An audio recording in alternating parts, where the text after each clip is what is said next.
Good afternoon. Welcome back to PWT Read News with your host, Mosey Long. And today on Scam Damnation, we're going to talk about moving scams. Handle with care and avoid them. Moving is stressful enough without scammers turning it into a disaster.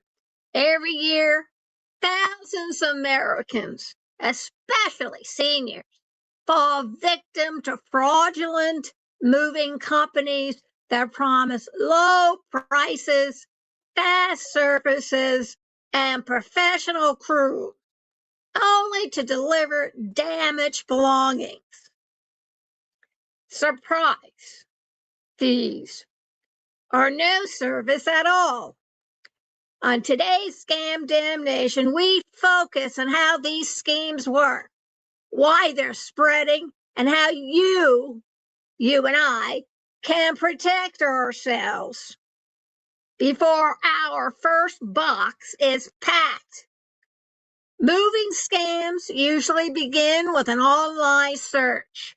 You type in local movers, and dozens of companies appear, many with polished websites and glowing reviews.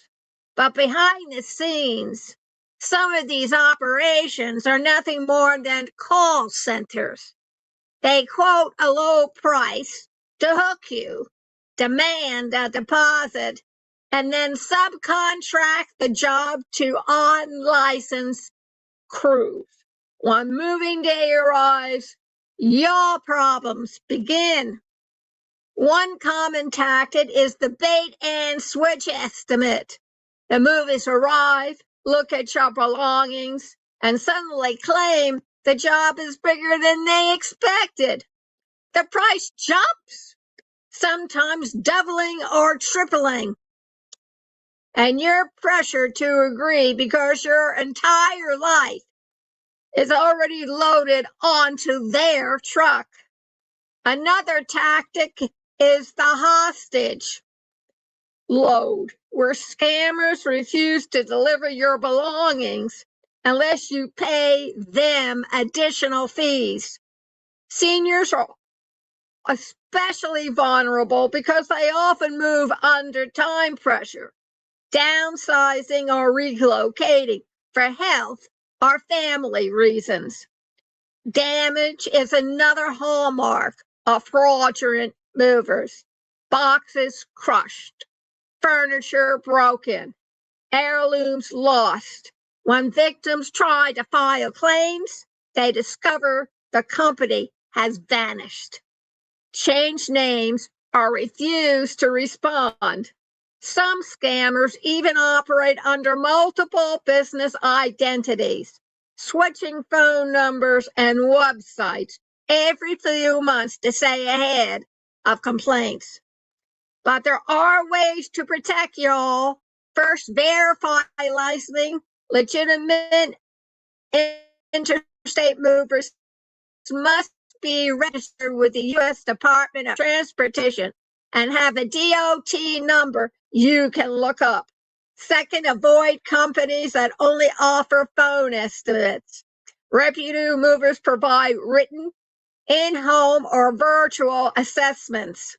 Third, be wary of large upfront deposits.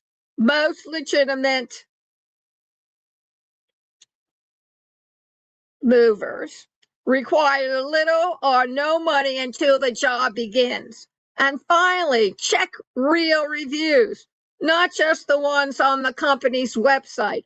Look at the Better Business Bureau, state consumer protection agencies, and verified platforms. Moving should be a fresh start, not a financial trap.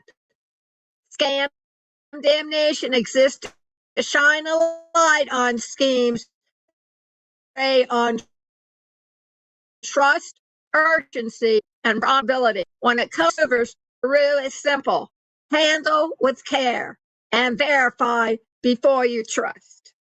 And I have been a victim of one of those movers, and they're very smooth and slow, and they never showed up. So at the end, I had to go figure something else up, and I had to leave most of my stuff behind.